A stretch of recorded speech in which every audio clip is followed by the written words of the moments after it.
Hello, everybody. Welcome to our webinar. Another Takeo Tuesday. It's just another Takeo Tuesday. John Barba here with Dave Holdorf and Rick Mayo. We are the training team for Takeo Comfort Solutions, and we welcome you all there. Hi, Mark Amoroso. He says hello, guys. Excellent, very good.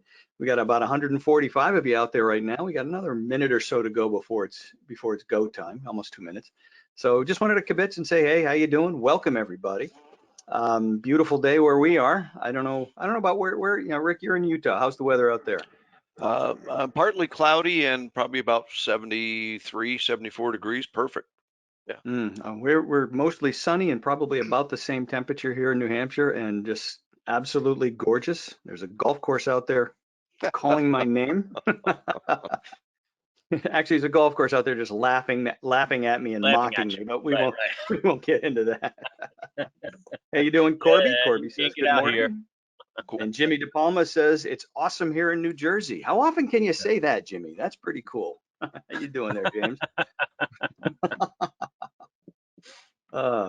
Anyway, so we've got a fun hour planned for you here. We're going to talk about piping ModCon boilers and pumping ModCon boilers. And again, we got two of the best here in the business to help out with Dave and Rick to really get into some of the finer points. We got a rainy day in Portland. Corby, that's obviously got to be Portland, Oregon. I don't think it can't be raining in Portland, Maine, and sunny here in Exeter, New Hampshire. That won't work. No, that doesn't work. Yeah. And Lori's got a great day in Iowa. Where in Iowa are you from, Lori? I have a son in Dubuque. That'll be interesting. Portland, Maine is nice. We got a check in from Portland, Maine. We got a check in from Alberta, and Lori's in Des Moines, also known as Des Moines, Iowa. But Des Moines sounds more continental. I like that. Yes, it's good. Des Moines.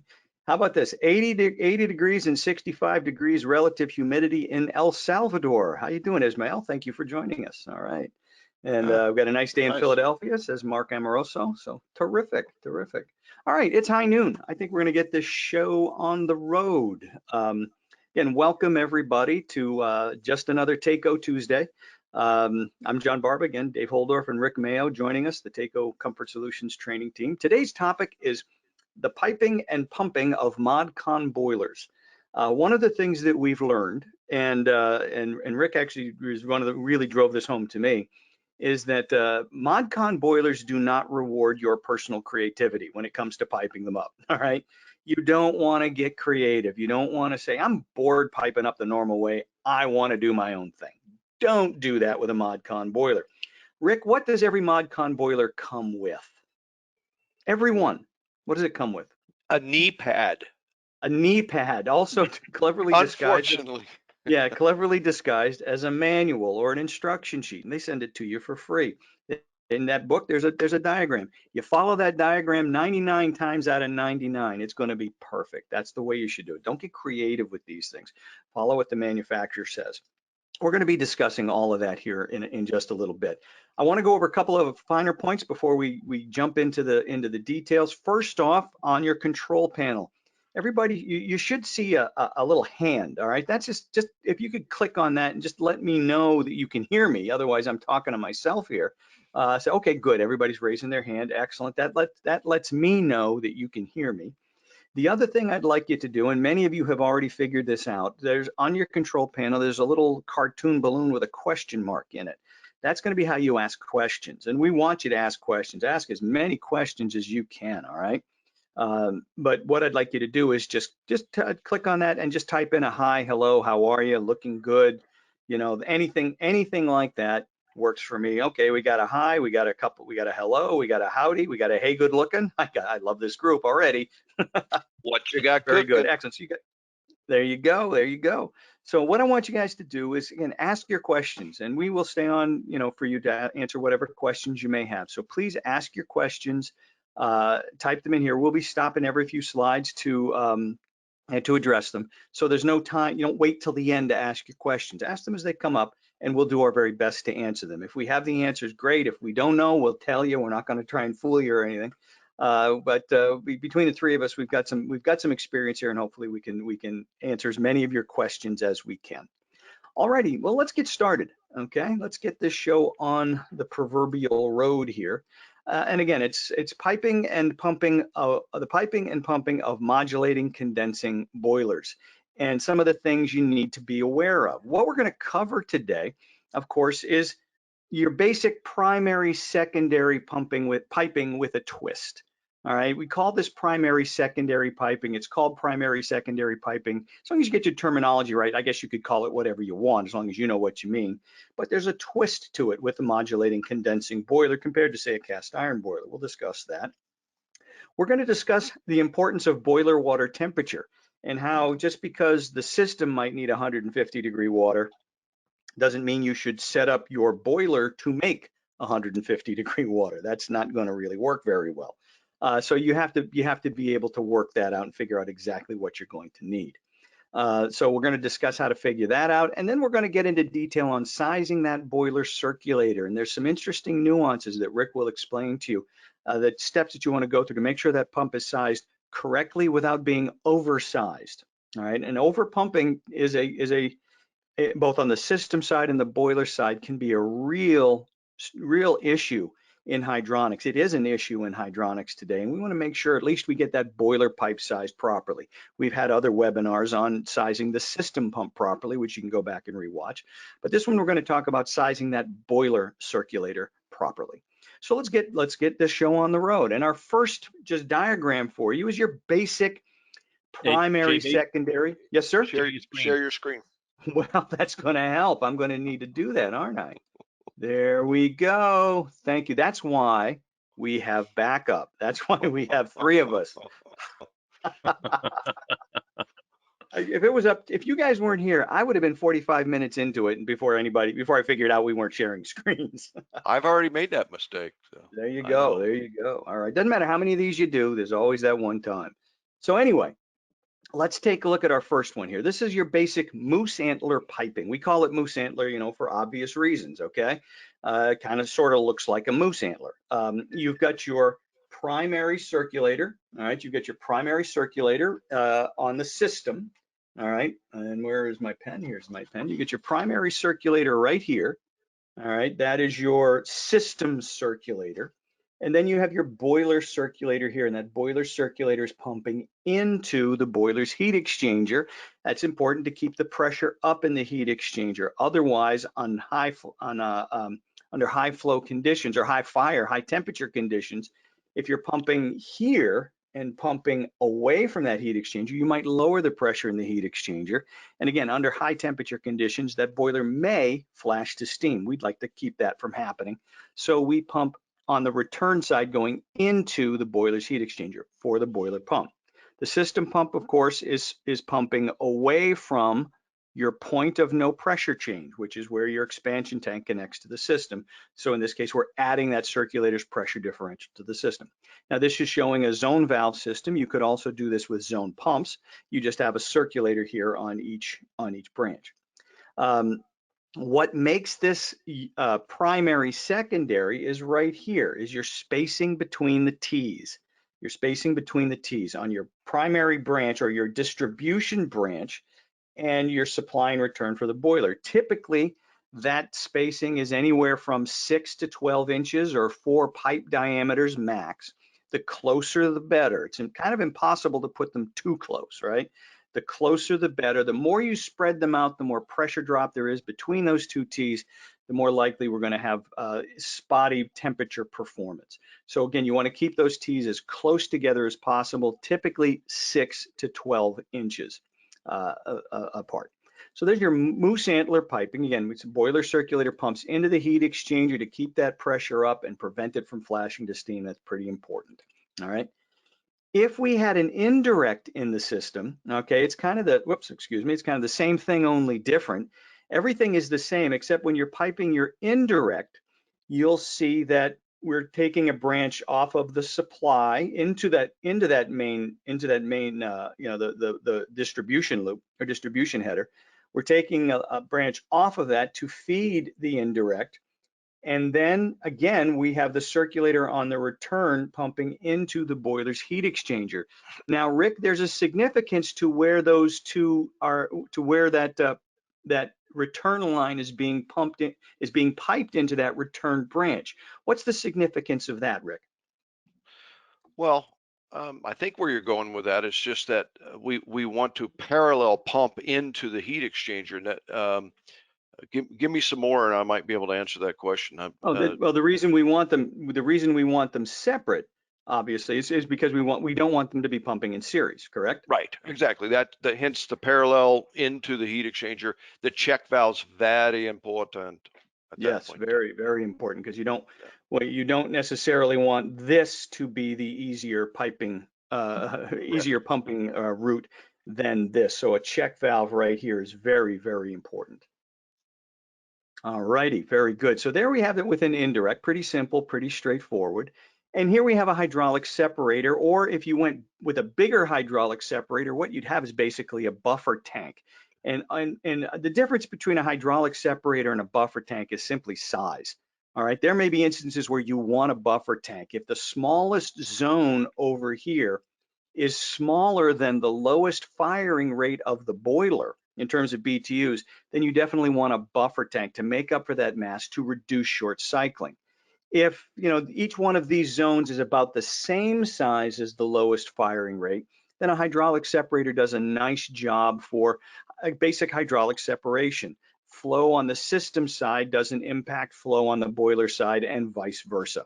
All right, so that's basically the job of a hydraulic separator. There are others out there that might have a dirt separation in them. They might have air separation mediums in them.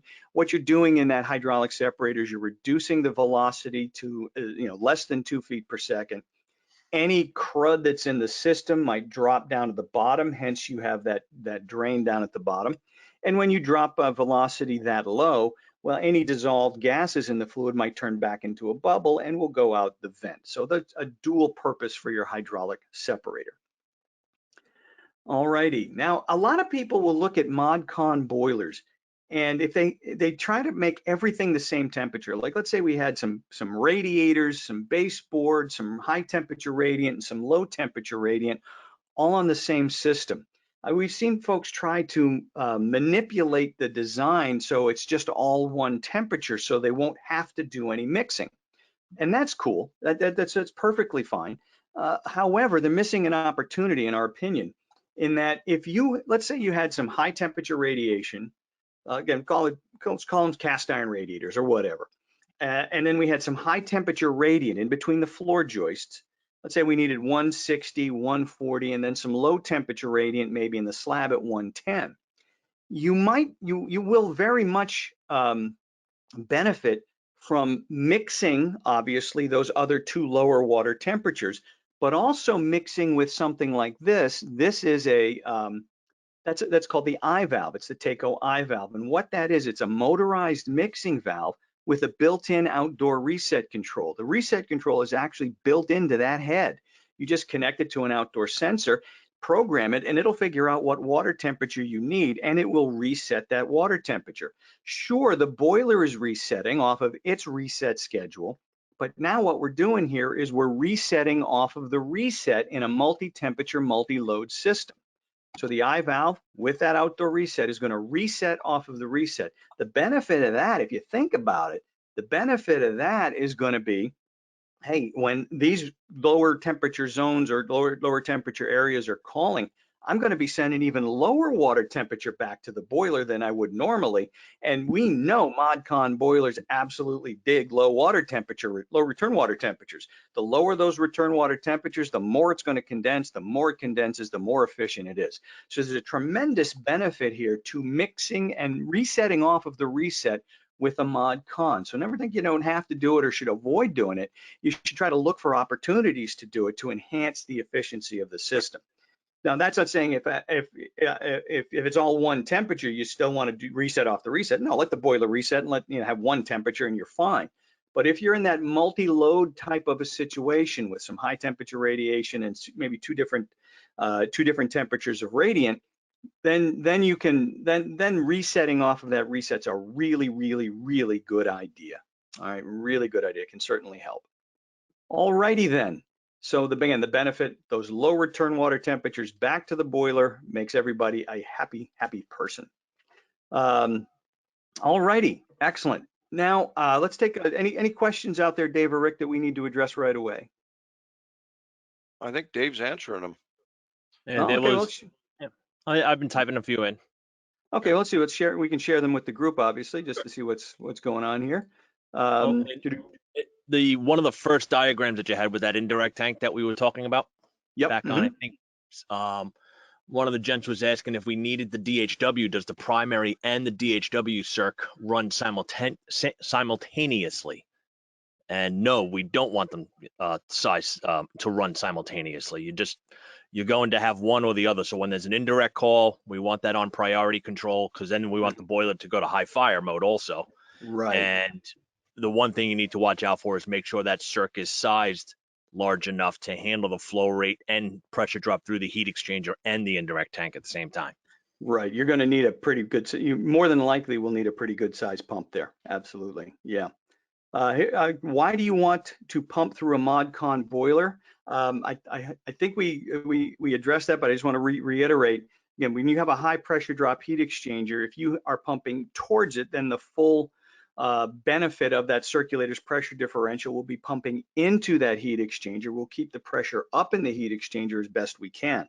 If we were to pump away from that high pressure loss heat exchanger, we could drop the pressure. We're not, the circulator's pressure differential is on the outlet side. We could lower the pressure in that heat exchanger to the point where when it goes to high fire, we may in fact have an issue with potentially flashing to steam, which we don't want.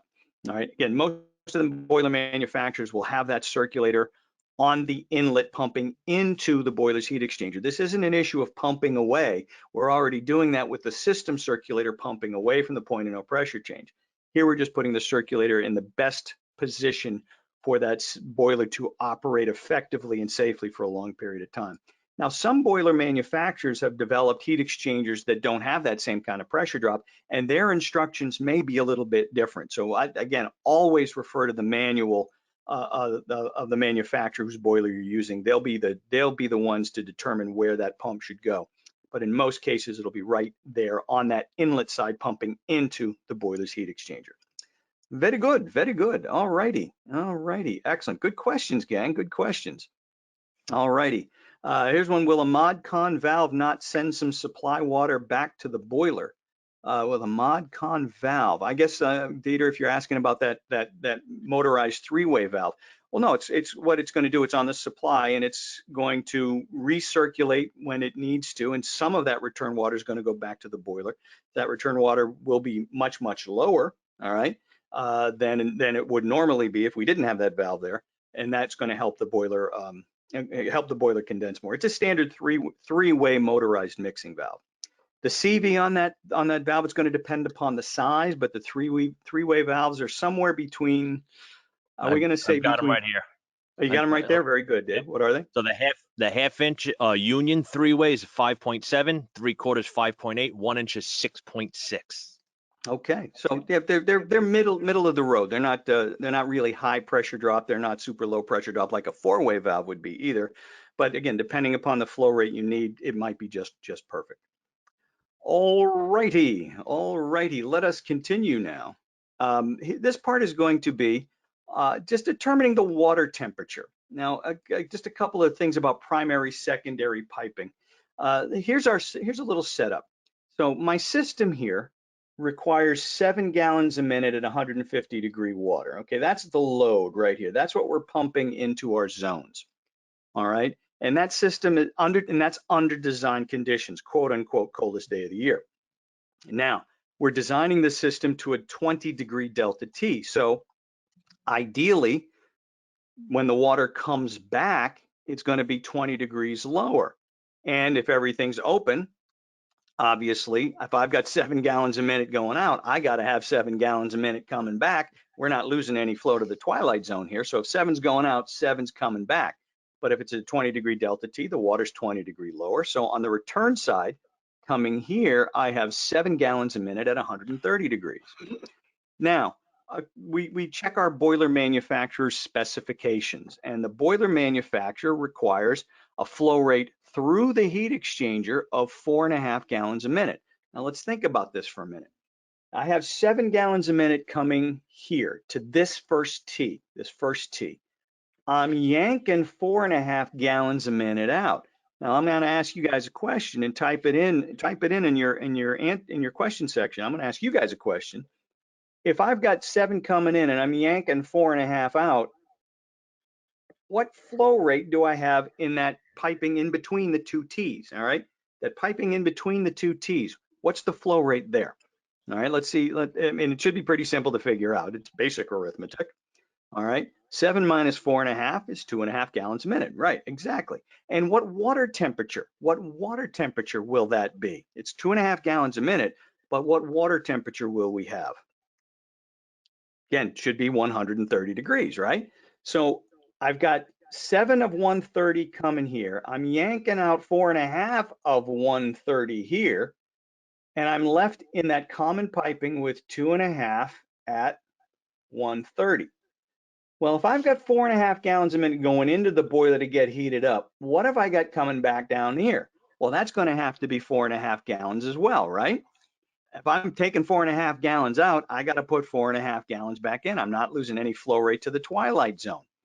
What's happening here is I'm mixing 4.5 gallons of boiler water, and whatever temperature that is, with 2.5 gallons of 130 to get 7 gallons of 150. The question is, what water temperature does the boiler need to make to deliver, to give me 150 degree water?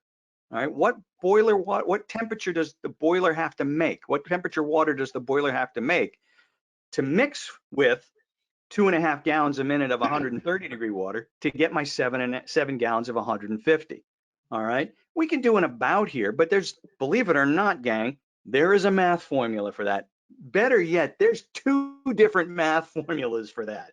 All right, there's 2 different math formulas for that, and we're going to show them both to you. And it depends on if you're a linear thinker or if you're an abstract thinker.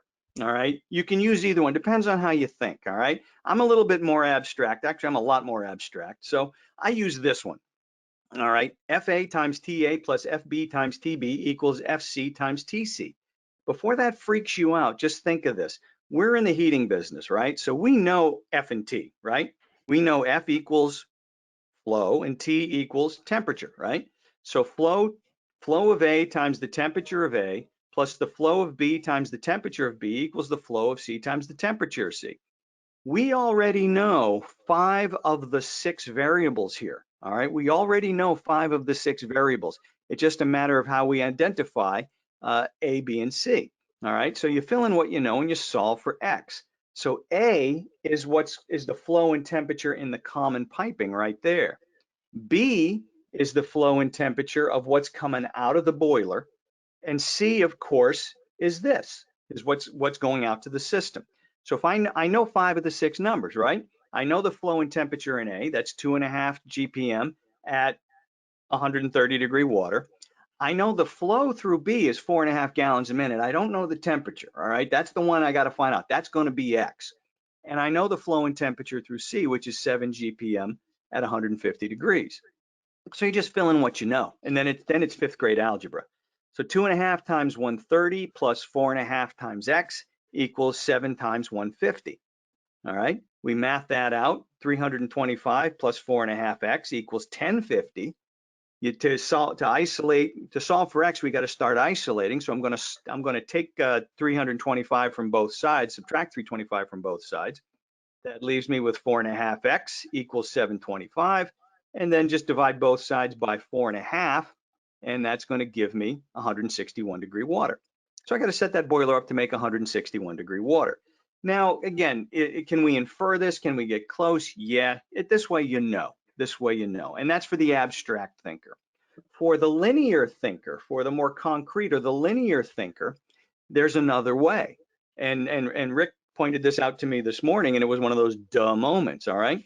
The boiler set point is going to equal the BTUH required divided by the boiler flow rate divided by 490, which is the density, which is the multiplier of water at a higher temperature, around 150 degrees, plus the return water temperature.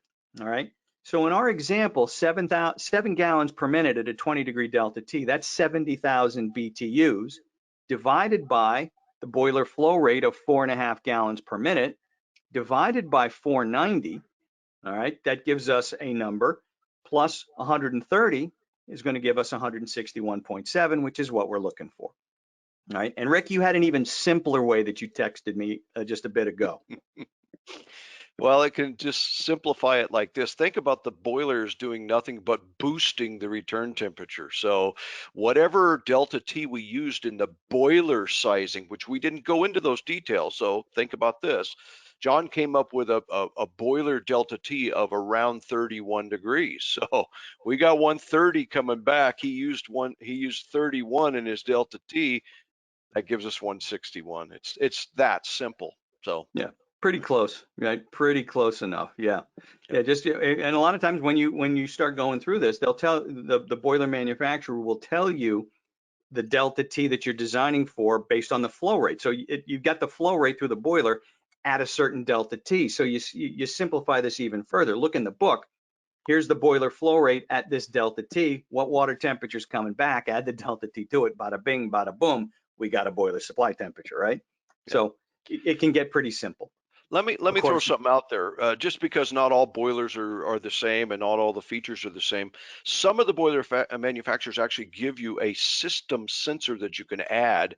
And so it kind of says, okay, we'll always know what the boiler supply temperature is, but we also know what that mixed temperature is on the secondary side out there. So they'll pump their water temperature up to meet that. So they'll do it for you in some cases. So check with your boiler manufacturer whether that's available or not. Very good, very good. If we still use 500 for the constant, are we going to be reasonably close? Yeah, the difference between 500 and 490 is simply 500 represents the density of the water at room temperature at 60 degrees, and 490 represents the density of the water at what temperature, Rick? It's 150, somewhere correct? around 140, 150, yeah, 140, 150, just a slight right. reduction, yeah. Right, right. Very good, very good, very good. All right, excellent. So with that, I'm going to turn it over to Rick to discuss boiler pump sizing. All right, so I'm going to change my presenter here and turn this over to Rick Mayo. Do I have Rick, to? Okay, all right. Let's pull this up. Just, Tell me you if you can accept that? see that. Can you see my screen already? Show my screen. There it is.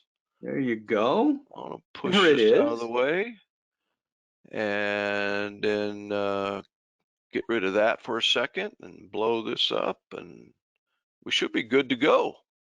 Okay. All right, everyone. Thanks. ModCon boiler circulator sizing in a primary secondary piping configuration. This is really about getting the boiler's efficiency where it should be.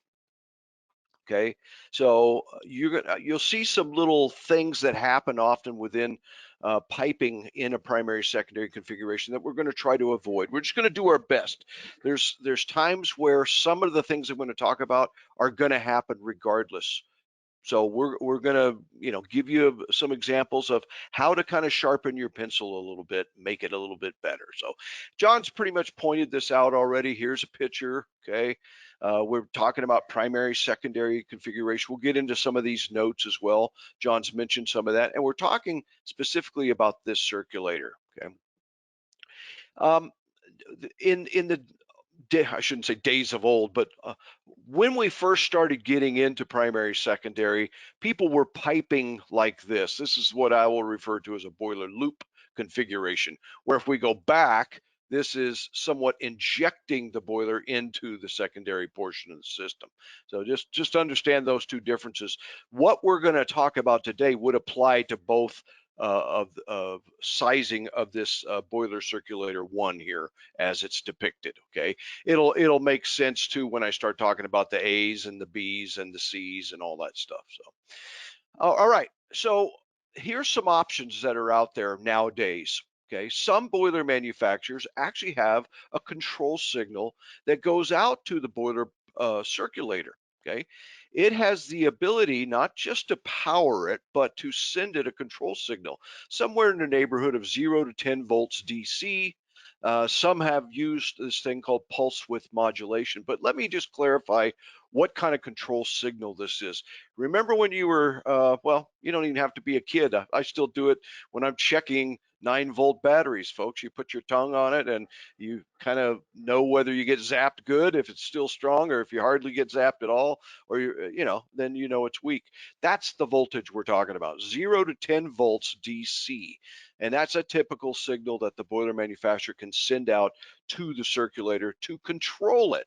And it's somewhat of a linear thing, around 2, sometimes 2.5, somewhere around there. That pump wakes up and says, okay, you want me to do something. And then as it increases that voltage, it takes it from whatever that minimum is up to 100%, which is close to 10 volts. So understand now, the boiler manufacturer has control of the speed of that circulator. And the majority of the ones that I know are going to base that signal on, guess what? Temperature differential, folks. Whatever the boiler is seeing across its internal heat exchanger, you have the ability to set that delta T up. And what we'll do is we'll spin the pump in order to maintain a delta T that's appropriate for that particular boiler. Okay. Again, the boiler manufacturer now has control of that circulator. It's like us as a pump manufacturer handing the keys over to the boiler manufacturer and letting them run with it. Okay. Now, I say that to start with. Now let me clarify something. Not all circulators have the ability to receive that signal, okay? And not all boilers have the ability to send that signal. So those two things absolutely have to jive in order for this to work. So what we're going to do is say, since not everybody has it, you should still know how to size the circulator for maximum flow during a design condition. And that's what we're going to focus on quite a bit here, okay? Hopefully that all makes sense. Should I stop for any questions so far? Nope, I think you're doing good. Okay, thanks. So let's get into this whole near boiler piping of the ModCon boiler, and specifically talking about primary, secondary. What does it do for us, right? Ideally, we're trying to keep the two pumps from ever affecting one another. Some people say fighting, or just think about it. I don't want the boiler primary circulator to ever affect or do anything to what the system circulator is doing. And if we follow the A's and the B's of primary, secondary, we won't have that problem, okay? The other thing is that, as John mentioned before, some of the boilers heat exchangers, especially when they first came out, had a high pressure drop. Okay, if they have a high pressure drop, then we won't want the system circulator to have to worry about overcoming that additional pressure drop. So when we hydraulically separate the two sides, now the system circulator doesn't have to worry about the boiler's pressure drop. Okay.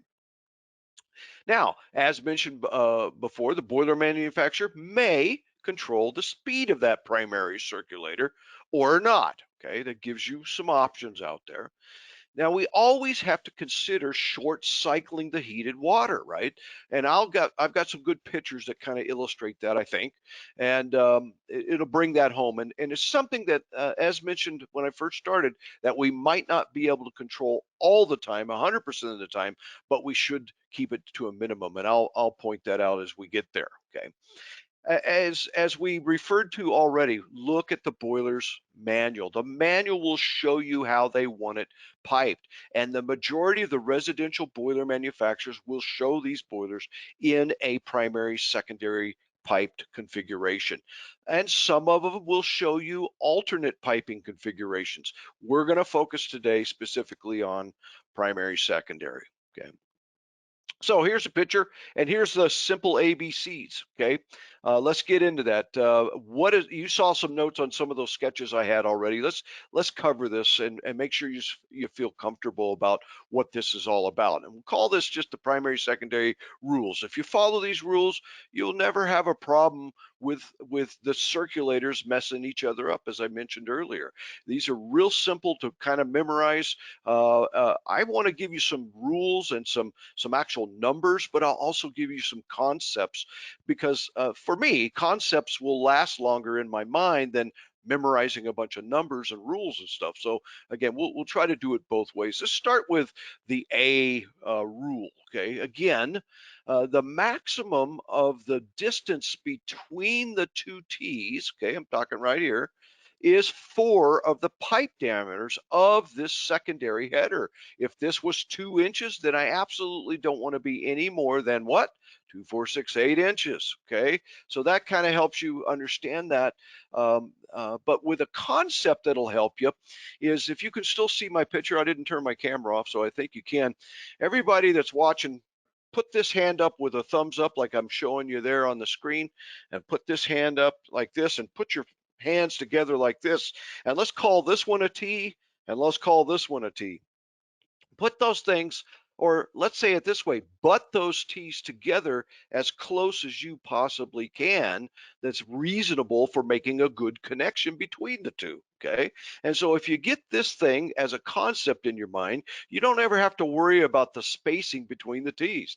Here's the concept, get them together, and you got 1 T here and 1 T here. The other thing, keep that in mind, okay? Let's get into the note B, okay? The minimum piping coming in from this side, notice the flow is going this direction. Coming in this direction, I want a minimum of 8 pipe diameters, right? I wanted 8 pipe diameters, and I'll get into this in a second, and I'll explain what I mean by that. I want this flow to be nice and mellow, so to speak, okay, when it approaches this first T. We've already explained the reason why these are butted together. We don't want a pressure drop between the two. If they're close enough together, there's no appreciable amount of pressure drop between the two, and you're never going to induce flow on one side or the other. But ideally, we want the water as it comes up to this first T to be somewhat mellowed out, and I'll show you what I mean by that in a second.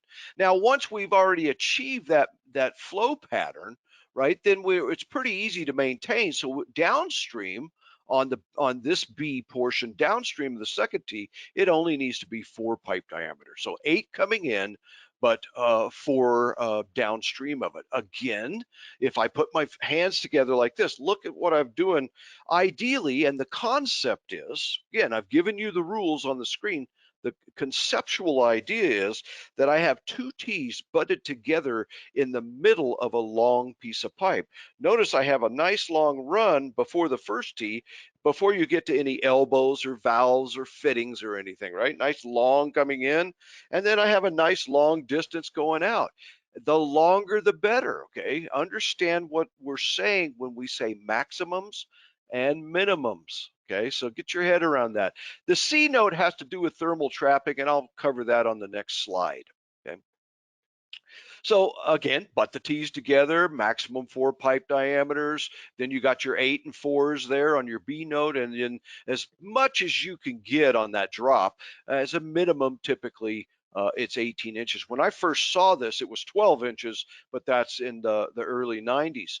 So again, there's the more the better. Just keep that in mind for the thermal trapping. All we're doing with the C note is making sure that the water that's hotter stays up there. The density tells us the hotter water is going to stay up and won't tend to migrate down vertically, okay? So just it mostly applied back in the days when I was doing this more to variable speed injection mixing legs or bridges, okay? We wanted that thermal drop so we wouldn't induce any higher temperature in the secondary portion of the system. But let's just illustrate a couple things for you. If I'm coming out of this circulator and I'm going across this check valve, this ball valve, as I'm coming out of here, I've got some flow pattern that would be somewhat like this plug flow pattern, or just think of it kind of radical flow, right? You know, it's all radical, and it hasn't had time to mellow out, as this illustration shows with this long bullet flow. Some people would say that this was laminar flow, right? And it doesn't really you know, equate to what we would technically refer to as laminar flow. But understand, it does mellow out. It goes from this to this flow pattern in a certain amount of straight pipe, and the more the better. That's why we give you the 8 pipe diameters. If you could get 10 or 12, by all means, get more than you can. Again, keep in mind what we mean by maximums and minimums, and try to always exceed those. But again, hopefully that gives you an idea of what we're trying to do, why we're accomplishing that, why we want those nice long straight pipe links before and after those tees, etc. So any questions on that while I'm moving into just some review on pipe sizing? No, I think you've got it covered. So okay, again, guys, if you have, folks out there, if you have any questions, please make sure to just to type them on in. Oh, yeah, just understand I can't. Yeah, I can't see those questions, so I'm relying on my men. There you go. Well, we're here for you. One just came in. Is your C measurement to the circulator or to the 90? Is your It's C just the C measurement was referring mostly to the variable speed injection mixing. So it would have been to that first T to T. So if I'm coming off a horizontal run, I'm dropping down, elbowing into a secondary portion, I'd want that distance from the hotter water to where we would be injecting into the secondary portion of the system. Hopefully that answered that question. Okay, yeah. Again, yeah, he was talking about, yeah, for variable speed injection mixing, kind of a little different animal here. This one from Tom Albright. Shouldn't the primary circulator pump and the air separator be on the outlet side of the boiler? On my drawing here, let's go back up here. I don't have a boiler that's showing there, right? It's on the secondary. In this case, this could be the hot side, and it is indicated, right? So these notes apply to either way. Remember when I showed you the boiler injecting into the secondary, or the boiler being a loop? Okay, so this would just say this is the hotter water, okay, in this case. So let's say this is the boiler side. Okay, very good. And one last one from Bill Chanel. What happens if we don't get the 8 inches into closely spaced tees? And what happens if you don't have the 4 inches out? You tend to induce flow on those legs, so you could, overshoot temperatures. Well, it's not the end of the world. The house is not going to burn down or anything, but again, we want the flow to be nice and mellow when it reaches those tees. If it's not, then that first tee will have slightly higher pressure than the second tee, and you'll tend to induce flow when you don't want to. Really, the only time you should have flow is when the boiler circulator is on, if we're talking about the boiler specifically. Very good. All right, excellent. Okay, in our world of pipe sizing, we have a couple of maximums that we live by. And when you hear us using this terminology all the time, okay, so one of them is 4 foot of head per 100 foot. We use that in some calculations. You ever sat through any TACO trainings, you hear us talking about that as well. That's one of the maximums that we use in our industry. Another one of the maximums that we use in our industry is 4 feet per second. This is a speed limit. This is a pressure drop limit. Okay, understand both of them are good. You can use either one of them. I'll just give you a couple of things to think about. Okay, if we're talking about these, we have to understand which pipe and size and type that we're talking about. And this example that I'm using to teach off of is specifically for type L copper. So keep that in mind. It changes from PEX, as far as the GPMs and such. If you're using polypropylene, etc., type M gives you a little fudge factor here. So just understand, you got to know what pipe and type we're talking about to establish what these maximums are. Okay, so one thing I want you to know, look down this column here and look down this column here and tell me which one affords you higher flows. And better yet, at what pipe size do they flip-flop? Go ahead and send us some answers. Which ones afford you higher flows, and at what pipe size do they flip-flop? Ooh, there's a good question. All right. All righty. What are we getting? We getting some answers? We got speed limit and 2-inch flip-flop. All right. Okay. So yeah, notice what we're saying here. Residentially, if we're going to use the 4 feet per second, which a lot of people talk about, right, then it affords us more flow. Notice this column is higher than this column up to that point. Now, if we use 4 feet ahead per 100 foot, that starts here and this becomes higher than this. So they are exactly correct on your answer. 2 inches where they flip flop. I'm just say this, and this is how I've been teaching it for a long time. Use whichever one is most appropriate for your application. Okay. Again, one quick example. I had a guy one time say, "Wow, I'm looking for some 5-inch pipe because I got a boiler header that's relatively short. It's only 30 foot." And he was he didn't want to exceed the 149 GPM. He was up at around 2 million BTUs, and he needed 200 gallons a minute.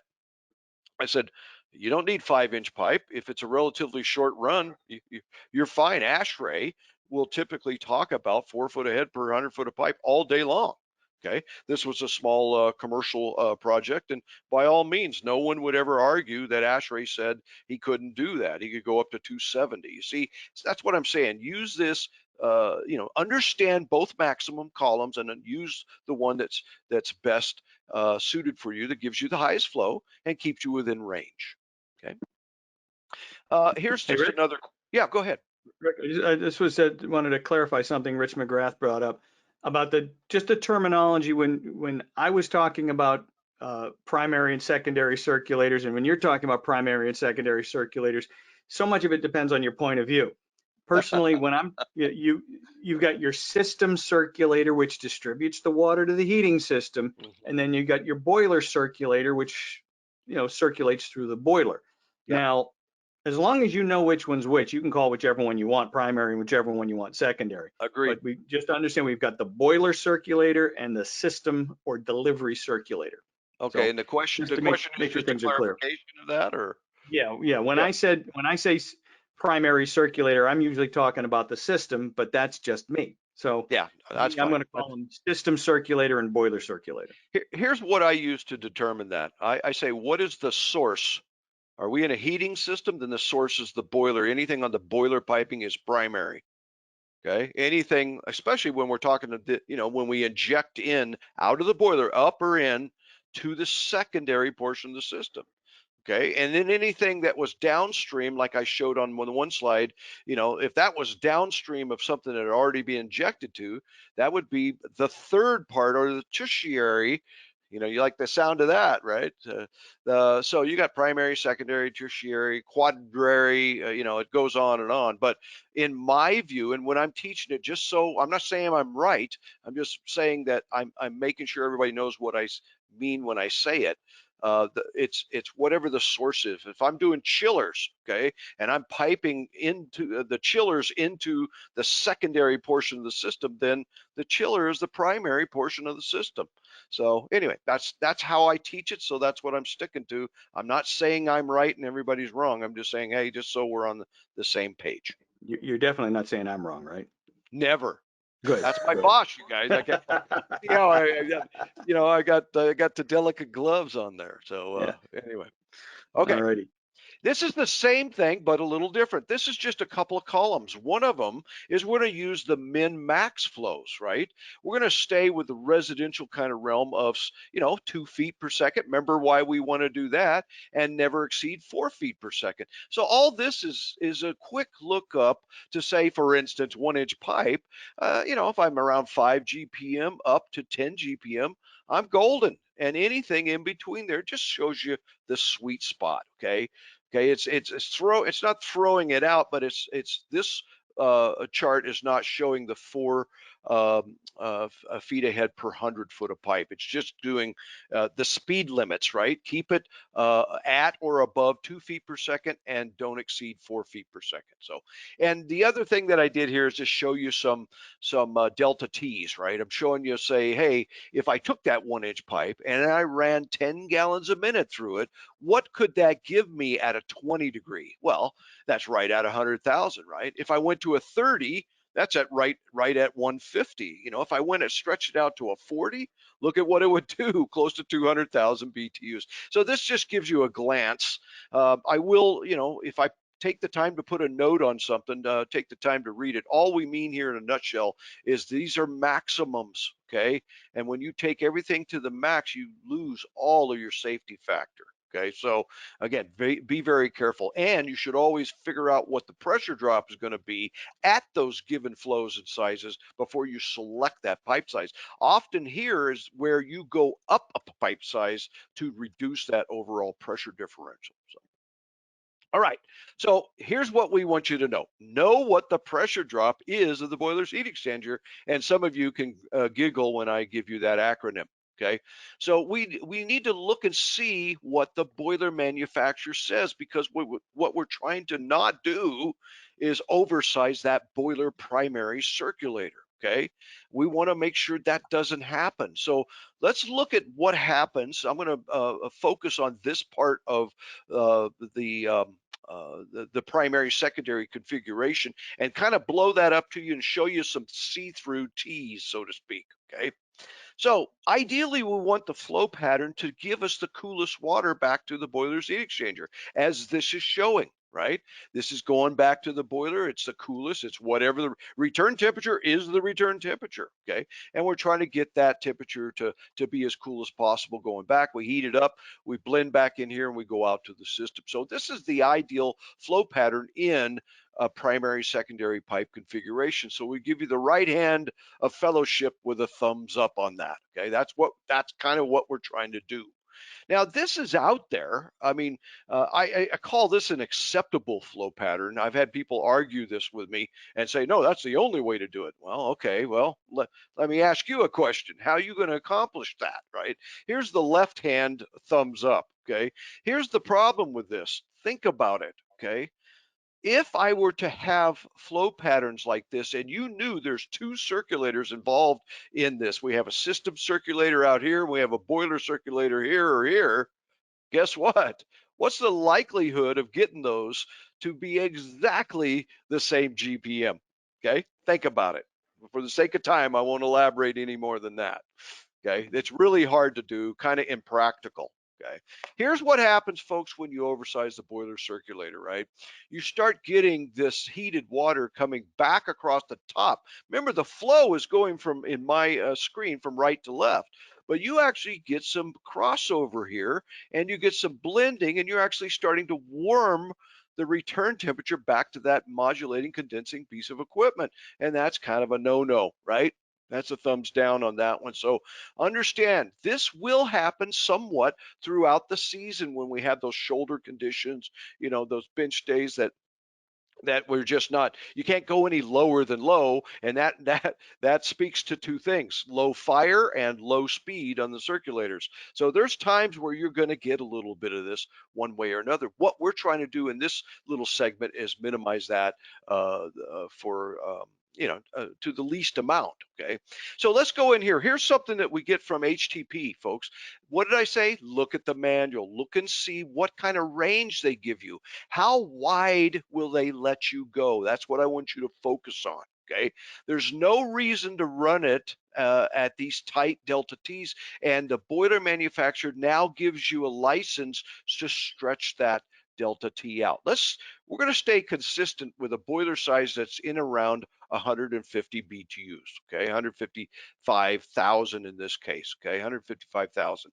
Here's what they want at a 20 degree, okay, gives you the flow rate, right? And it gives you what they anticipate the friction loss to be. At a 25, they tell you what the flow rate is, etc. There's a 30, okay? I'm going to, I'm going to try to use on this particular boiler, I'm going to max it out. I'm going to use that, and I'm going to use this, okay? And that will help in that whole short cycling of the heated water. Let's show you what it looks like if I were to take this and blow this up. I want to identify right here that the 155 is this, and I'll blow that up so you can see it. So if I go here, there's the GPM it listed on the last slide, and that's going to be my operating point at a 30-degree delta. Look at the pressure drop over here, folks. See the head loss? Okay, let's go ahead and throw the other ones in there for giggles. Okay, so there would be at a 20, but look, group those together, is still not a lot of resistance through those heat exchangers. Okay, the heat exchangers that this is showing is the fire tube style. Okay, here's one from Lochinvar, right? Same thing, they've got a 155. Let's highlight that. And again, if I was going to look at a 20, that tells me what I need. 25 tells me what I need. 35, that tells me what I need. Okay. Also, with this particular manufacturer on this same chart, others put it different places in the manual and such. But since this was all together, I threw it all up on the same slide. Maximum flow for that heat exchanger and minimum flow at 2 listings, high fire and low fire. Pay attention to that. If the manufacturer feels it's important to put it in the manual, pay attention to it. Okay. So let's look at see what that looks like on a graph like this. Okay. So there's our 35-degree delta. There's our 20, right? 25, in this case, 20. Okay. So just understand what we're showing you here. Again, look at these numbers over here. Okay. If you're going to be in and around here, you're getting a better idea where we're going with this thing. Just for the sake of time, I'm going to move on a little quicker, right? There's another brand. There's NTI showing you a 20, showing you a 25, showing you a 30, etc. You see where we're going with this. Let's go ahead and plot it. Okay, this will give you an idea how to look at these boilers manuals, how you can interpret and do exactly what they're doing and prove why they're doing what they're asking you to do. Okay, so it gives you a better idea and a better concept of why we're looking at this a little closer. Here's one from Weil-McLain. Okay, same thing, right? There's their 155, there's a 20, a 30, and even a 40. Okay, that they're okay. And again, if you want to do something different than the boiler manufacturer has in their manual, you better get it in writing from them that it's okay. And many of them will. They just at the time they printed the manuals, they did that, and they might have an update. They might have a bulletin that gives you more. Okay. Same thing here. I'm just plotting this stuff out. There's the 40. There's the 30. And there's the 20. But here's one thing I will make note of. Some of the manufacturers, so always note what they're talking about down here. In this case, we're having the pressure drop that's associated with flow through the heat exchanger and some incidental near boiler piping. So you'll have to find out from, in this case, from Weil-McLain, what they added in there. So you don't want to double dip. Okay. If double dipping, you know what I mean by that. So, okay. So, Rick, I got one question here from Bill. Sure. So you're suggesting we design the boiler loop pump to a 25 or 30-degree delta T, assuming no speed control from the boiler? I believe you're suggesting that you can based on the manufacturer's instructions. That's what I'm stating. The manufacturer is giving you the license by putting in that manual what those delta T and GPM requirements are. And yes, I want to point out, if the boiler has the output control signal and the circulator is small enough, I'm emphasizing that for a reason. If the circulator is small enough and has the ability to receive that control signal, then by all means use it. Okay. But in some cases, in fact, many cases, one of those things are missing. So that's why we're spending so much time talking about how to size that circulator under a fixed speed application. Does that make sense? Yep, and Bill follows up with saying that would improve performance at low BTU situations.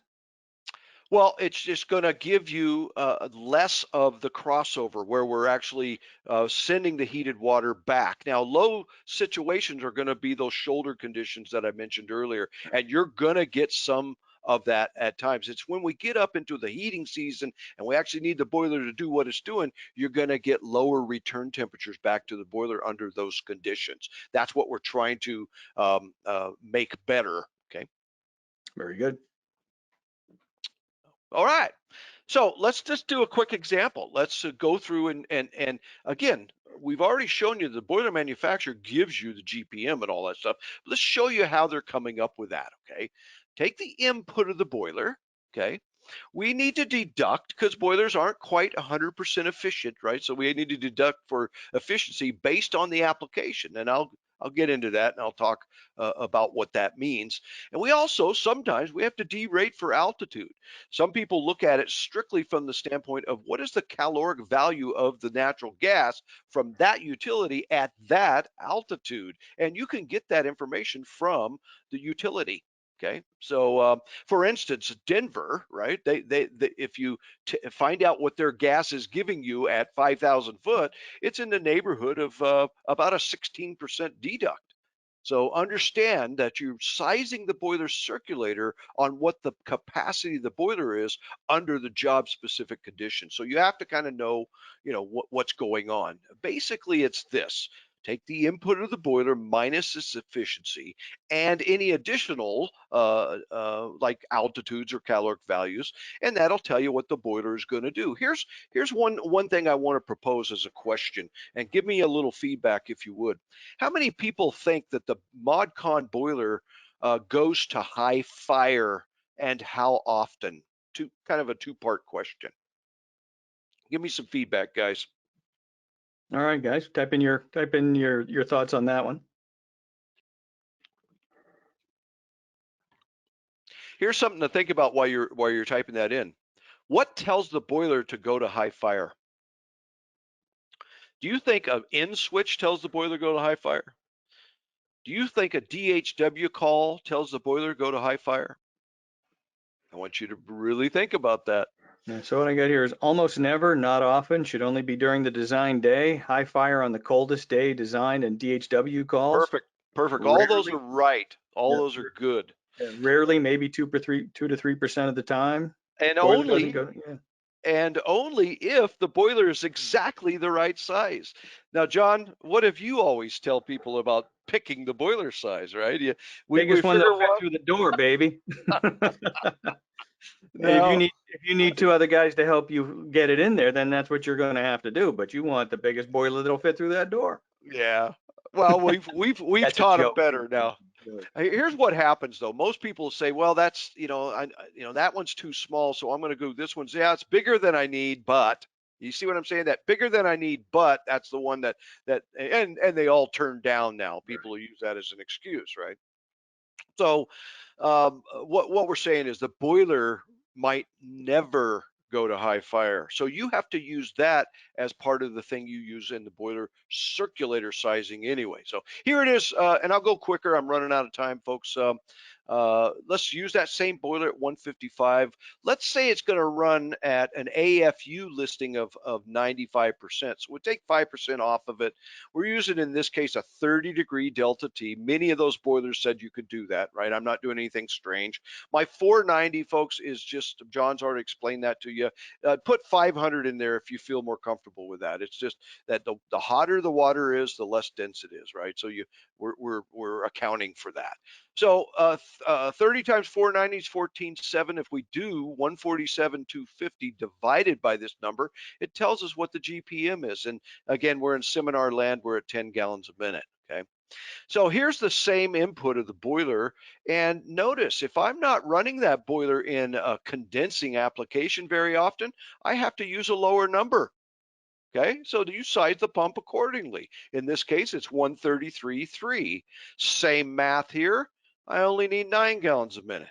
Okay, so understand that. Here's the problem. Most people, and a lot of people, just said, you know what?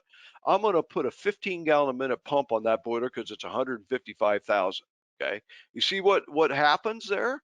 So we're going to actually show you, right? So here's the folks that have to worry about altitude. First thing we do is we deduct for altitude. In this case, there's your 16% for Denver, right? Now we only have a boiler sitting on the job that's 130-200. Okay, it's not a 155 anymore. Okay, so use that number in your calculation. Take off your efficiency. Okay, it's not 100% efficient. And so now we do that same calculation. Look, we only need a little over 8 gallons a minute to do that 155,000 BTU input boiler. Okay, and for the sake of time, I'm doing the same thing at a reduced amount of efficiency. Up here, I have 0.95. Here's a one that's right on the edge of condensing. Look, I only need 7.5 gallons a minute to do that boiler under these design conditions. So why do you think people, when they're throwing 15-gallon a minute pumps on there, are getting lesser boiler efficiency? So just something to, to think about. And we'll wrap it up with this, okay? So in a piping configuration, if we were going to use 10 gallons a minute in our load, we looked in at the boiler manufacturer's information and figured out the heat exchanger is going to be 2 foot. We figured out that, based on calculations through the near boiler piping incidentals and such, we had anywhere from like 1 foot to 3 foot. Let's go ahead and in this case just call it 5 foot. So I need 10 gallons a minute at 5 foot ahead. So we got 0018E. We're going to show you this for a specific reason, right? This circulator in the fixed speed mode has the ability to adjust it to anything you want. I emphasize fixed speed mode, okay? Again, we're talking about a situation where I don't have an external control for the speed of the pump, okay? We just want to get it set up right and let the pump spin when there's a call. Okay, so understand that we have this min max in this particular circulator. We can go as low as 4 watts or as high as 44 watts, and more importantly, anything in between. Okay, so here's what that looks like with that whole area shaded in. Let's do our 10 gallons a minute here. We'll do our 5 feet of head there. That becomes my operating point. That's what we anticipated the system resistance to be. So there's my system curve for that boiler circuitry, and there's my operating point. Okay. The great thing about this is I have room to move it up if I need to, and I have room to move it down if I need to on the 0018E or any of the TACO circulators that give you that min max setting. It's a beautiful thing, folks, you folks that want to get these things dialed in correctly. Okay, here's, for instance, that doesn't have the min max, but let's see what happens here. Here's our 0015E3. Okay, it's a similar curve. Okay, it's got a constant pressure at 5 foot, a constant pressure at 10 foot, and we've got maximum speed. Okay, John's proverbial contractor no callback mode. Okay, so let's go ahead and plot it on this one as well. There's 10 gallons a minute, 5 foot ahead. There's my resistance of that boiler circuitry and heat exchanger, and there's my operating point.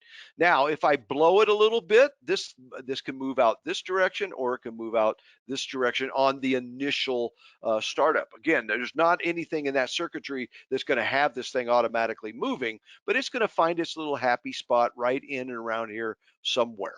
Okay, again, if you over anticipated what your resistance was, then you'll be able to reach your 10 GPM might go out this way a little bit, and vice versa a little bit. So, all right, so wrapping it up with this. So as the load changes, right? So here's what we came up here. Here was our calculation, right?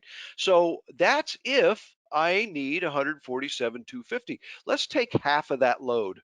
Okay, let's just cut the boiler in half. Okay, we're on a half load condition, and we're down to 73. If I use the same calculation, now what I'm doing is I'm flip-flopping these numbers. Here's my constant.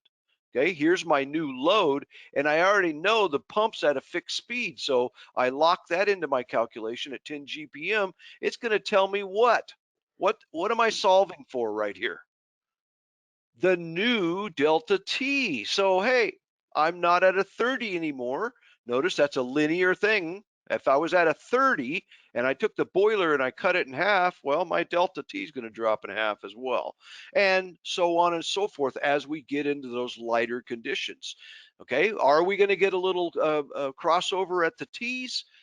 You got it. But what my point is, and I hope I've made it, is keep that initial GPM as low as possible on that boiler circulator when piped primary secondary. So from there, I'm batting it back to Barba. All righty, very well done. Excellent. There's a lot of good stuff here. Now, guys, we're going to take your questions for another 5 minutes or so. We do appreciate all of that. So terrific. Here's a question just came in from Nicholas in regards to heat migration off of CSTs. I guess that means closely spaced Ts. Is it preferred to have the branches of the Ts branch down below the header with an 18-inch drop, or is it okay to have them branch up directly above the header? So in terms of heat migration. You know what? Again, if the boiler, if the system circulator is on, and it's calling for heat, and the control pulls in the TTs of the boiler. That boiler circulator is going to be on anyway, and so we're not worried about migration anymore. Right. Based on the way I understood the question, that's my answer. All right, very good. Any more questions, folks? Please type them in now. This would be a good opportunity to do that. Let's see what we have. Okay. There was one here. Less likely to short cycle then. You had one more. Here's one. The graphs you were showing assumes constant speed pumping and constant firing rate, correct? That was from Joseph Masavani, or I'm sorry, Masonavi. There we go. Got you, Joseph. But I think Rick addressed that later on. Joseph, please type that in if that question got answered for you when Rick did some changes there. So that's a good question I want to make. I think we addressed that one. Will a buffer tank prevent the crossover condition from happening? My thought is not necessarily.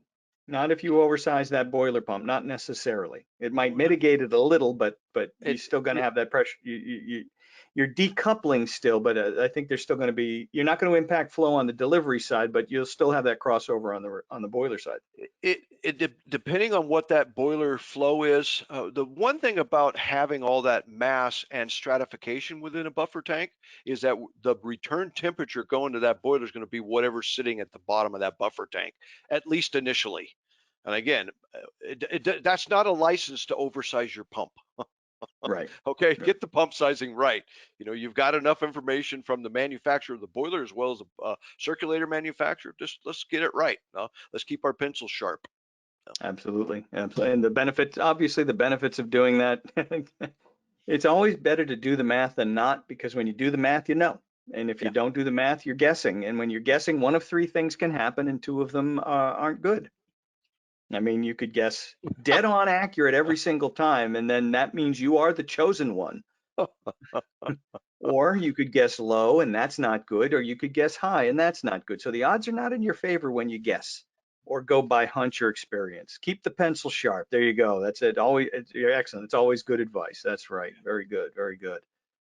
Alrighty, folks, last roundup for questions. I do appreciate the gift of your time, folks, on this beautiful Tuesday morning or afternoon, wherever you are. Awesome job, Rick, Dave. Thanks. Great job answering those questions on the behind the scenes. So thank you for that.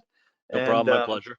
And again, we're looking forward to this. We'll do another one in we have another one next week on the commercial side, and then one more after that. And after June, we're going to go back to our every other week format. Throughout the COVID-19 quarantine, we decided to do one of these every week for the benefit of folks that are stuck at home. But now people are getting out, they're going back to work. Things are loosening up a little bit, which is a good thing.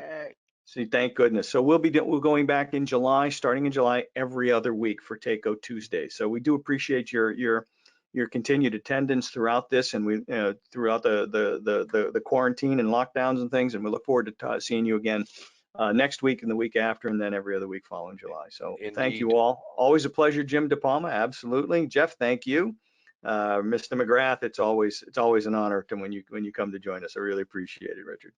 All righty. Thank you all, folks, and have yourself a fantastic Tuesday and a great rest of the week, and take care. Thank you all. Enjoy, y'all. Thank you. So long.